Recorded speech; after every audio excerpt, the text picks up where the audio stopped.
Welcome back to the channel. Today, I'm reading an email that didn't just land in my inbox. It felt like it detonated there. It's from a woman named Maya. Imagine a woman sitting in a sleek, charcoal-gray Mercedes-Benz G-Wagon. She's wearing a tailored wool coat, her hair is effortless, and she's holding a cup of artisanal coffee that costs more than a gallon of gas. To anyone watching her pull out of a driveway in the hills of Seattle, she looks like the definition of having it all. She looks like someone who has never known the taste of panic. But Maya sent me a photo attached to this email. It's a photo from exactly 7 years ago. In that photo, Maya is standing in the mud outside a 24-hour laundromat. She is holding a crying 3-year-old. Her eyes are sunken, her skin is sallow, and she is wearing the same oversized hoodie she's slept in for 4 days. Behind her is a 2008 Honda Civic packed to the roof with black garbage bags.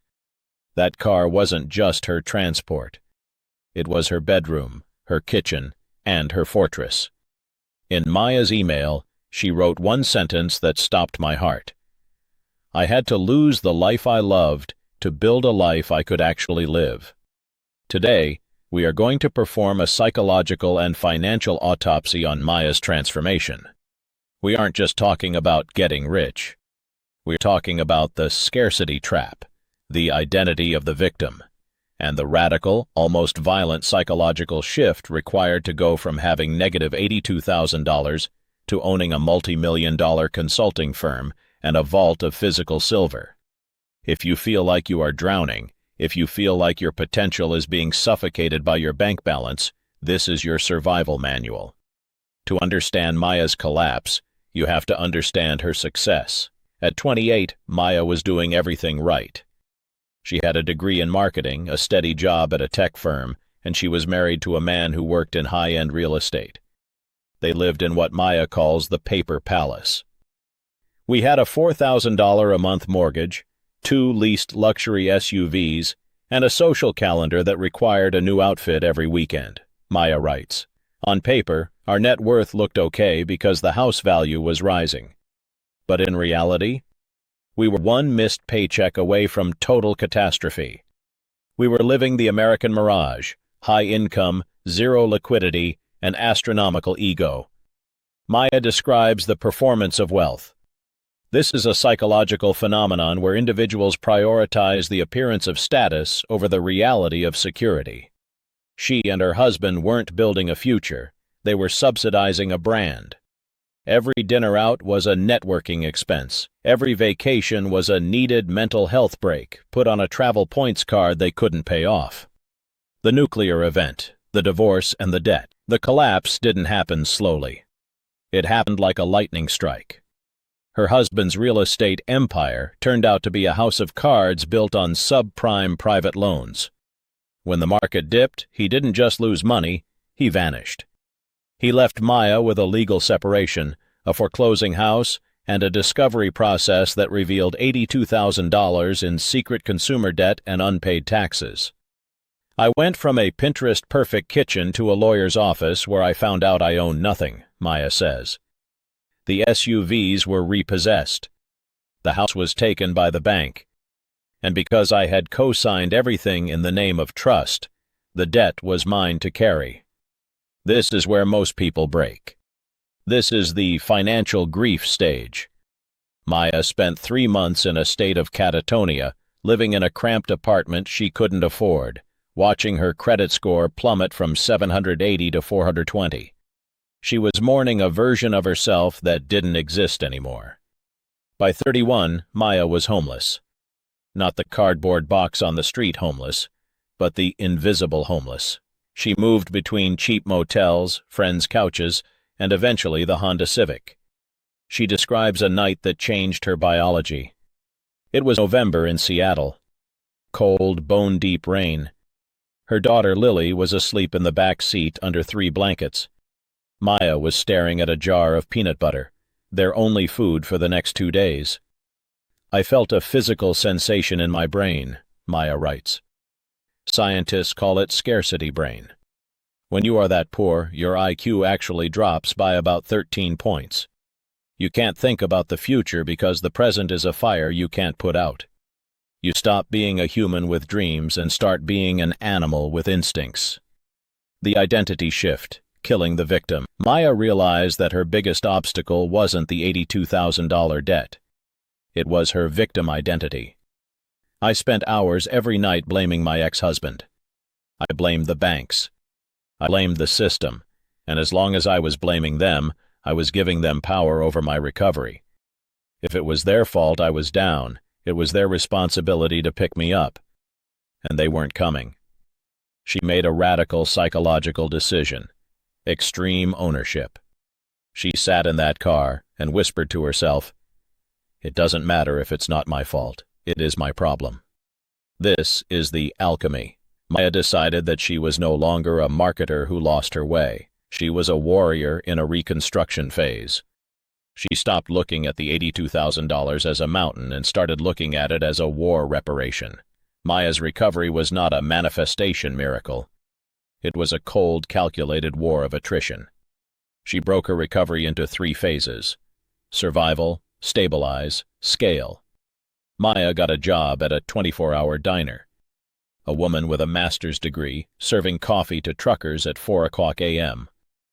"I had to kill my ego," she says. "In my old life, I wouldn't have been seen in a place like that. In my new life, that diner was my base of operations." She practiced the scalpel method. She cut every single expense that didn't contribute to her daughter's health or their mobility. Phone. Switch to the cheapest prepaid plan. Food, a strict $30 a week budget. Beans, rice, eggs, and the occasional discarded meal from the diner. Housing. She stayed in the car for 6 months, using gym memberships for showers. Maya realized she had a high-income skill, digital strategy. But she couldn't get a corporate job without a permanent address and a polished look. So she went to small local businesses, the dry cleaners, the auto shops, the family-owned hardware stores. I would walk in and say, "Your Google listing is a mess, and you have no social media presence. I will fix it all for $200 and a month of free laundry, dry cleaning, oil changes," Maya writes. This is barter wealth. She was reducing her burn rate to almost 0 by trading her intellect for her overhead. Phase 3. The debt snowball and the mental win. Maya used Dave Ramsey's debt snowball, but with a psychological twist. She paid off the smallest medical bill first, just $110. When I saw that paid in full letter, I didn't just see a 0 balance. I saw proof that I could influence my reality. That $110 was the first brick in my fortress. She worked 90 hours a week. Diner shifts by night, marketing consulting by day. She didn't buy a single want for 3 years. No new clothes, no coffee, no movies. She was a ghost in the consumer world. Scaling the mountain. 3 years into her journey, Maya hit ground zero. Her debt was gone. She was 34, living in a small, clean studio apartment with Lily. She had $5,000 in an emergency fund. Most people would stop here. They would buy a new car and celebrate. But Maya had developed post-traumatic growth. She realized that the middle class was a trap. She didn't want a good life anymore. She wanted financial sovereignty. The pivot to niche consulting. Maya noticed that small business owners were terrified of the digital transformation. She didn't just do marketing, she built profit systems. She stopped charging $200 and started charging $5,000 based on the value she created. Because I had lived in a car, I wasn't afraid of losing a client, Maya says. That was my unfair advantage. In negotiations, I had the power of someone who had nothing to lose. I was fearless. I told the truth. And clients loved it. Her business exploded. She went from $40K a year to $150K, then $400K. But she didn't change her lifestyle. She kept living as if she were still in that studio. She kept her burn rate low and her investment rate high. The psychology of the fortress. Maya describes the fear of the digital. She remembered how her husband's wealth vanished because it was all on paper, all in loans, all in market value, I wanted wealth I could touch, she says. The vault and the legacy. Today, Maya is 38. Her firm is a powerhouse. She has a team of 12. But if you look at her balance sheet, you won't see a lot of stocks or speculative crypto. The shift to physical assets. Maya is a stacker. She began diversifying her wealth into physical silver and gold. After living in a car, I realized that the only thing you truly own is what you can carry or what you can touch, Maya writes. I started buying silver coins when I was still in debt. It sounded crazy, spending $20 on a silver ounce when I owed $80K, but I needed to feel the weight of real money. I needed to know that even if the banks collapsed again, I had a physical hedge. She now owns a significant portion of her net worth in precious metals and debt-free real estate. Silver doesn't have a CEO who can make a bad decision. Gold doesn't have a marketing department. They are the ultimate no to a system that tried to crush me. The daughter's lesson. Lily is now 10. She remembers the car, though Maya tried to make it an adventure. Today, Lily has her own small box of silver coins. I am teaching her that wealth isn't a number in an app, Maya says. Wealth is the distance between you and a crisis. Wealth is the ability to say no to anything that compromises your soul. Your story starts now. Maya ended her email with a challenge for all of you. She wrote, "Most people are living a life they can't afford to impress people who don't care about them, while ignoring the person in the mirror who is dying for help. Don't wait for the car to become your bedroom. Start your audit today." Maya's story isn't a fairy tale. It's a story of radical responsibility. She didn't find a magic lamp. She found a shovel and started digging herself out of a hole her ego had dug. Here is your homework from Maya. Kill the image. What are you paying for right now just to look successful? Cancel it. The skill audit. What do you know how to do that a local business owner doesn't? That is your escape hatch.